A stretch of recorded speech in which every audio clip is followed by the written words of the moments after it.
Me, nurse. Working 50-ish hours a week in pediatric ICU. Cry at least once a week because that is hard. My salary pays our bills. All of them. Husband has a degree but isn't looking for a job. Works 2 days a week at the grocery store. Spends most of his time playing. Today was supposed to be a good day. I had been begging my husband to swap his Saturday shift to literally anything else so that we could have days off together. We haven't had a weekend together since our wedding, 18 mo ago. Today was supposed to be our first Saturday off together. We were going to go to an animal sanctuary. He starts the day by going to breakfast with his best mate, leaving before I even wake up. I wake up around 9 and realize he is not home. Call. He says he's helping his mate set up some lights and that the weather is too rainy for the animal sanctuary anyway. He gets home at 1-ish. Lies around. Plays some video games, promising we would cook dinner together tonight. Leaves again at 5 to help the same mate with something else. I go grocery shopping. I don't drive because of medical issues, but I walk there and back in the rain. I get home, realize I've left my keys inside. Call husband, knowing he's 5 minutes away. He says he will leave in a minute. I sit in the rain and the cold, southern hemisphere. 45 minutes later, I call again. He hasn't left yet. He finally agrees to come and let me in the house, so he drives up, presses the clicker to let me in the garage and leaves again. At 10, I call to see where he is. His friend answers. Says he is driving out to do something an hour away. It's 10:30. I am going to bed. I have sent him a TXT that I am upset and don't want to speak to him tonight and would rather he left me alone. As far as I am concerned, if he can't value me more than his best mate on the first day off he and I have shared in a year and a half, he can go sleep in his bed instead. By the way, his friend doesn't work, so they hang out all the time when I am at work. He is going to be upset. And he is gonna tell his mate and his mate is going to tell him I'm being a. I am 26. We weren't always like this. I don't know what changed. I'm fairly confident he's not having an affair, and I fully intend on talking this through, but at a time that isn't 4 a.m. Back in November 2018, I was arrested at work in front of my boss and coworkers. It was the most humiliating thing I've ever experienced. I later learned at the police station that I was being charged with multiple felonies. This came as a huge surprise. Luckily, I was able to keep my wits and lawyer up instead of speaking with the detective. For $13,000, which completely wiped my savings, I was able to retain a criminal defense attorney. However, it cost me everything, and I was unable to pay my bond. This resulted in me staying in jail for a total of 54 days. At a status hearing, my attorney presented video evidence of me gassing up my car 3 hours away from where the crimes took place, and I ended up having all my charges dismissed. When I finally got out, I learned that I had lost my job, was in the process of being evicted, and my son was in the state's care. His mother is a heroin addict, and I haven't spoken to my own parents in nearly 15 years. They wouldn't let him go to my girlfriend because they didn't consider her family. Since my release, I've learned that I can't sue the police, and no one gives a shit that I was locked up for 54 days because the detective did poor investigation work. I've gone to the local press about this and was told that what happened to me happens quite a bit. They took down my info but never followed up. So what I did was create a website sharing my story. I also uploaded the police report and some other documents from the discovery. Literally, the only reason why I was arrested was because an eyewitness said they saw me. If the detective had done his job, he could have verified that I wasn't even in town on the day the crimes took place. This is what pisses me off the most. My life was ruined because of a lazy employee.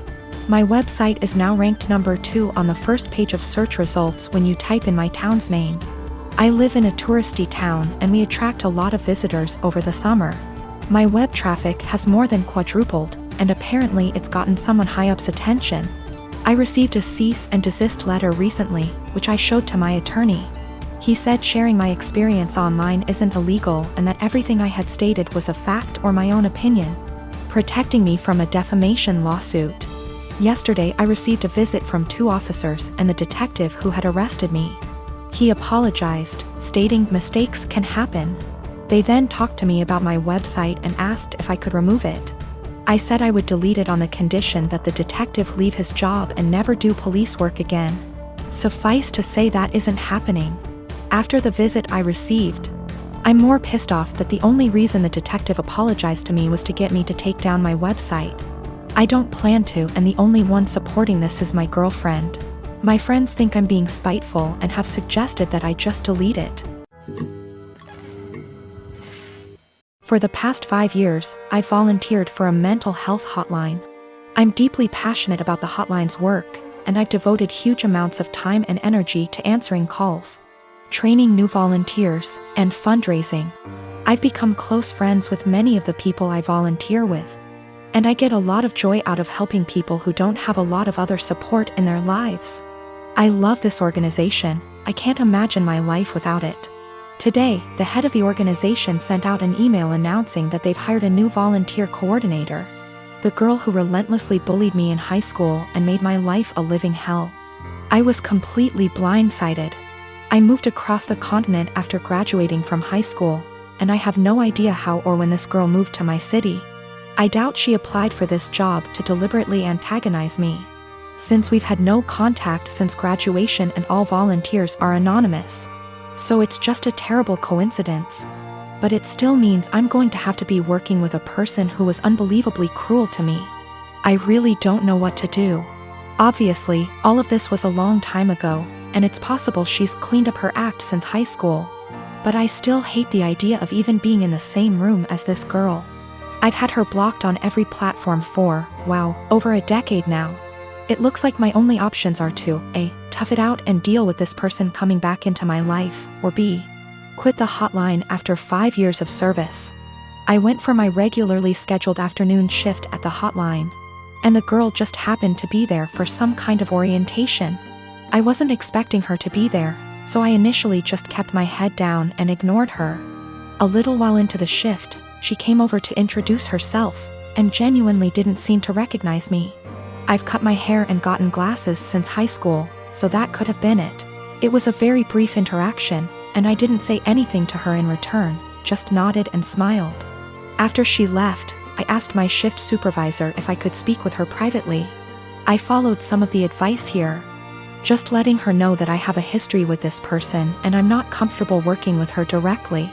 The shift supervisor was very understanding and said that she could arrange for me to only serve shifts when the girl isn't supervising. She also offered to let me schedule my shifts through her instead of through the girl, which I appreciated.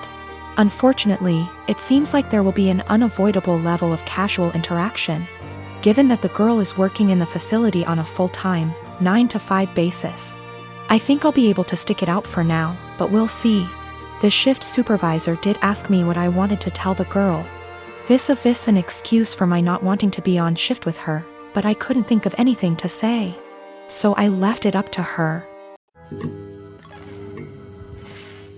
I am a high school math teacher, and we were creating a schedule for next year and divvying up workloads.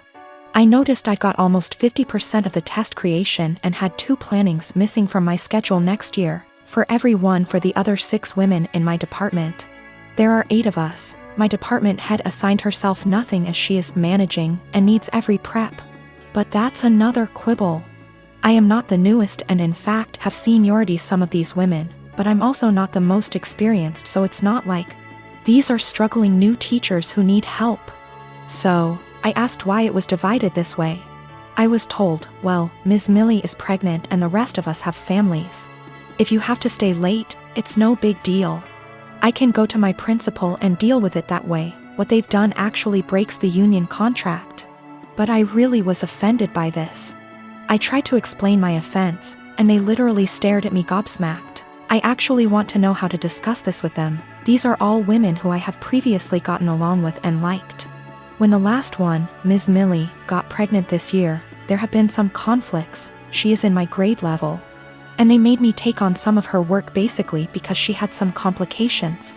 This I did, but I think planning for me to do more is very different than an emergent health issue, as well as some uncomfortable situations for me, having to participate and buy stuff for her baby shower. When I'm not really into those things, but I did so to not cause waves. A lot of people have advised go to the union, go to the principal, and I absolutely will if necessary. I want to be clear, I'm not worried at all that I'll be forced to work this schedule, but these are my colleagues. Many have been working with me 5+ years, and we have lots of meetings and times together, where it's helpful to get along. So I do try to get along, like the baby shower thing, and be a good work friend and colleague. I just want a better way to communicate myself than I had today.